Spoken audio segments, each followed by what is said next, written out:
Welcome to WEBN Sports. I'm Holland Rutter. And I'm Emily Champagne. Let's hop into tonight's top stories.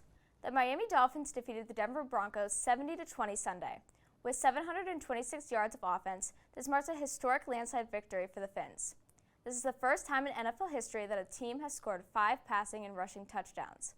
The Dolphins match up against the Buffalo Bills heading into Week 4. Chargers star wide receiver Mike Williams tore his ACL on Sunday after falling with less than 2 minutes in the third quarter. Before his injury, the Chargers were leading over the Vikings. Williams contributed 6 passes, 110 yards, and 1 touchdown for the lead. With Williams out in the fourth, the Chargers were able to maintain that lead, beating the Vikings 28-24. Once the game finished, it was confirmed that Williams tore his ACL and will be out soon, all season. We are wishing Williams a speedy recovery. The Patriots won their 15th straight bout against the New York Jets this Sunday in a 15-10 victory. The Pats are on the uptrend with improvements from Mac Jones and company after struggling for the past 2 weeks. They travel to Dallas this week to battle it out against the Cowboys Sunday afternoon. Jordan Love may be the answer to the Green Bay Packers' prayers. Love continued the Packers' home game win streak after a 17-point comeback victory over the New Orleans Saints. Despite some first-half mistakes, the Packers rallied to a win, pushing their record to 2-1. Saints quarterback Derek Carr suffered a shoulder injury in the loss, raising questions and concerns for the team as they were handed their first loss of the season. We now go to our NFL correspondent, Sergio Nogueira, for the latest in football. Thank you, Emily and Holland. I am Sergio Nogueira, bringing you an NFL update. We had some big upsets in Week 3 of NFL Sunday. If you had the Cowboys, Jags, or Ravens in your parlays, they did not pan out. The Super Bowl contender Cowboys fell 28-16 to an Arizona team that many thought was tanking for the quarterback next year. The Jaguars fell at home in a lopsided 37-17 matchup against their divisional rival Houston Texans. Rookie quarterback C.J. Stroud showed out with 280 yards and 2 touchdowns through the air. The Ravens also lost to the Colts at home. Indianapolis was missing rookie quarterback Anthony Richardson, but Minshew magic came back in the spotlight, sending a contested game to overtime. Lamar Jackson had the ball twice in OT, but the Colts defense held together, and with 1 minute left, Matt Gay delivered the field goal that sparked the upset on the road. We will see if these 3 playoff-bound teams bounce back next week. The gateway to the Americas was also the gateway to touchdowns this Sunday. The Dolphins emphatically took care of business versus the Broncos. Miami came out of the gate blazing, scoring 35 points in the first half and backing it up with another 35 in the second. In doing so, setting a new franchise record with 70 points alongside 700 offensive yards. With Waddle out, Tua and the Cheetah made the case for best duo in the league, combining for 157 yards and a tutty in 9 catches. Tua finished the game with 309 yards passing and 4 touchdowns. The running game also looked unstoppable with a 1-2 punch of Raheem Mostert and rookie Devon Achane combining for 285 yards and 5 touchdowns on the ground. The Fins are looking like a Super Bowl contender with not 1, but 2 MVP contenders on their team. It will be important for them not to get caught up on the victory as they will travel to Buffalo to face the Bills next Sunday. That was the NFL recap. I am Sergio Nogueira, and now we go back to the desk. Stay right where you are. WEBN Sports will be right back after this break. Hey guys, it's me, Isabella Gomez, filling in for Smokey Bear because he's got more to say than just... Only you can prevent wildfires. Like, if you're outside enjoying a barbecue, don't let a hamburger distract you from fire safety. Make sure you aren't dumping your hot coals or ashes onto the ground because that could start a wildfire. So take wildfire prevention seriously and let's save the world one day at a time. Juntos con Smokey Bear, podemos hacerlo. Go to smokeybear.com to learn more about wildfire prevention. Welcome back to WEBN Sports. Over the past weekend, the Boston Red Sox played the White Sox in Fenway Park. With an early 3-2 victory on Friday, the Red Sox were riding high.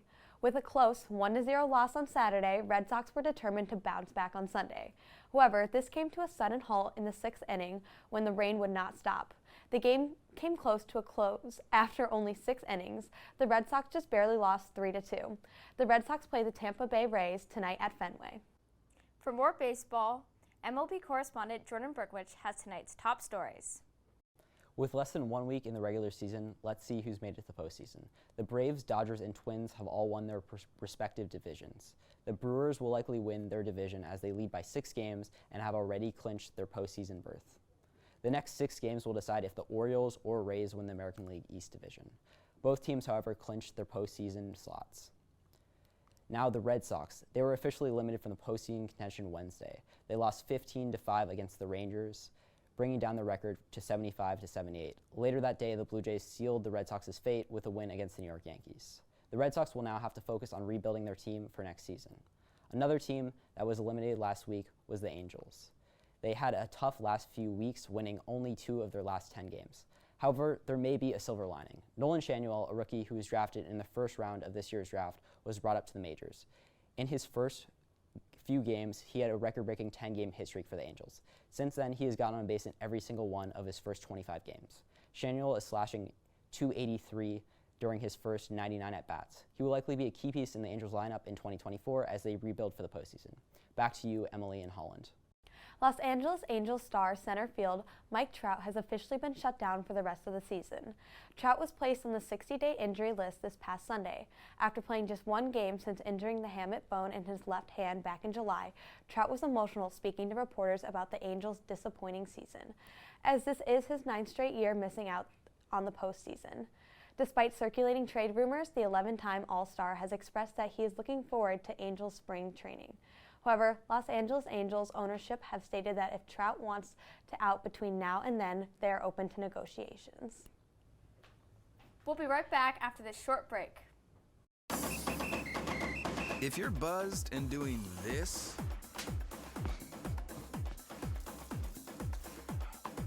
to make yourself feel okay to drive, ZWX.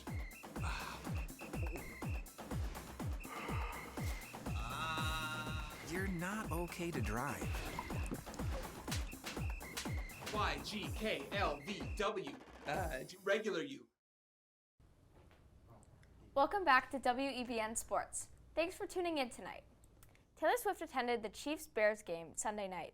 She was there to support her rumored boyfriend, Travis Kelce, after being spotted in Kelce's family's box. Speculation swirled about a potential romance after Kelce announced on his podcast that he had tried to give the pop star a bracelet at one of her concerts. She chose a good game to attend, as the Chiefs took down the Bears 41-10. Former Anaheim Ducks player Nicholas Curtiles dies in a tragic motor accident on Saturday morning. Curtiles began his NHL journey in 2012. He was drafted by the Ducks and played 2 seasons with them before being traded to the Winnipeg Jets. The USA hockey team, Anaheim Ducks, and the University of Wisconsin were heartbroken by the news and honored Curtiles' legacy throughout social media. Our thoughts go out to Curtiles' family and friends. Ethiopia's Tigist Assefa set the Berlin Marathon world record on Sunday with a time of 2 hours, 11 minutes, and 53 seconds. It marks her spot in next year's Olympic Games in Paris and proves Ethiopia's domination in the running scene. College football has been heating up this season. Our correspondent, Emily Martinez, has all the details. Thanks, Holland. Hallie Van Voorhis, a safety for Shenandoah University, became the first woman non-kicker in a NCAA football game this past Saturday. Voorhis entered at the last minute in the first quarter, blitzing the Juanita quarterback, forcing him to make an incomplete pass. Tracy Fitzsimmons, Shenandoah's first female president, said, "It's an accomplishment everywhere for women." Voorhis was also the first female to play football at her high school, where she played as a wide receiver and defensive back. Voorhis says, "I just wanted to get out there and do my thing. I want to show people this is what women can do, to show what I can do." The Oregon Ducks gave the Colorado Buffaloes their first loss from their 3-win streak at 42-6. Dan Lanning, the head coach for the University of Oregon's football team, gave a pre-game speech saying, "They're fighting for clicks, we're fighting for wins. The Cinderella story's over." Deion Sanders, Colorado's new head coach and former NFL and MLB player, also known as Primetime, has received attention for his last wins last season when coaching Jackson State University. The Colorado Buffaloes have been on watch since their season opener win against Texas Christian University at 45-42. In a post-game interview last Saturday, Sanders said, "One thing I can say honestly and candidly, you better get me right now. This is the worst we're going to be." The Buffaloes' next game will be this Saturday against USC. The fourth week of NCAA football just finished. We have a fair share of winners and losers. Florida State won against the Clemson Tigers in a 31-24 victory. The Oregon Ducks defeated the Colorado Buffaloes. Some say Travis Hunter, the wide receiver for the Buffaloes, was out due to a lacerated liver, leaving room for Bo Nix, Oregon's quarterback, and their wide receivers to show out.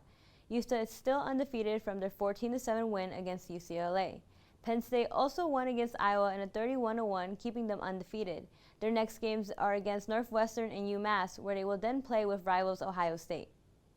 That's all I have for college football. Back to you at the desk. After a devastating loss in the World Cup, Megan Rapinoe says her final goodbyes in Chicago. In an almost picture-perfect finish, Rapinoe fires a free kick just shy of the net, hitting the bar. Regardless, thousands of fans clapped and gave standing ovations to Rapinoe in her final send-off. She finishes her career with 63 goals, 2 World Cups, and an Olympic gold medal, and many more accomplishments. Hugging her teammates for one last time, Rapinoe will surely be missed by them and all of the United States. The Colorado hype train came to a screeching halt this past weekend after losing to the number 9 ranked Oregon Ducks.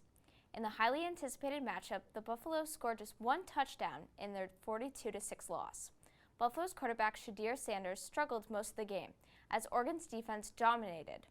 The loss dropped Colorado out of the AP Top 25 rankings as they prepare for a tough conference matchup against the number 8 ranked USC Trojans. The Ohio State Buckeyes defeated the Notre Dame Fighting Irish in a nail-biter this past Saturday.